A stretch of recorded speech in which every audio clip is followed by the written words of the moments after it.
You can import and utilize different kinds of 3D effects inside of HitFilm as well.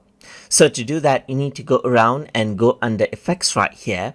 And over here, what you can do is you can go around and then search for 3D effects by typing in 3D right here, just like this. Once you do that, you can see that quick 3D option opens up, as you can see right here, just like this. And there's many 3D effects, as you can see right here. So this is what you have, as you can see right here, that you can go around and bring in. Let's just go around and bring in, let's say for example, smoke 3D effect right here, just like this. So this is the smoke 3D effect right here.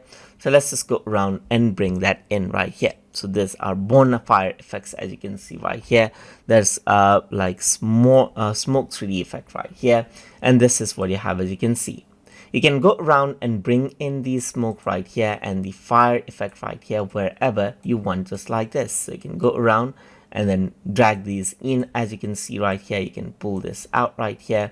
You can select this out and pull this up right here. And over here, if I were to go around right here, you can see that I can also go around and transform this in 3D space right here. So you can just go around over here. Let me just type in 0 because I rotated it wrong. You can see that I can rotate it out right here. I can go around and rotate it right here and scale it out over here, just like this as well. And these are all 3D effects. That is because if you were to go around onto new layer and go to camera right here, then what you can do is you can go around and select the navigation tools right here, just like this, onto the camera. And what happens is that you will be able to see it in 3D. So if I were to go around right here, you can see that that is what you have right here. So if I were to go around, you can see that they are truly 3D effects right here, just like this. So now this is what you have, as you can see. And everything right here is actually 3D effects, as you can see, just like this right here. So you can go around and move this out and see that you can move all of it in 3D space. So I can go around over here, bring in, let's say for example, shockwave right here, just like this as well. And that is what you have right here. And all of it is in 3D space, as you can see, just like this. And that is how you can go around. And here there are 3D effects, as you can see right here.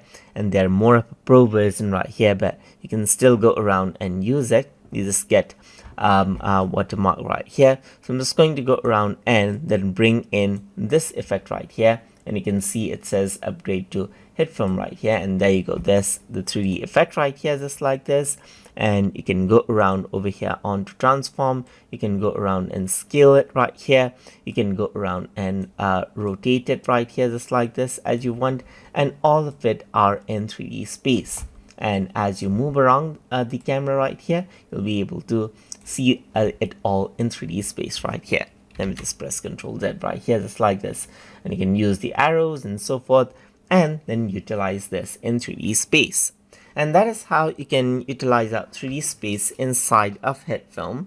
So I hope you guys learned something as always.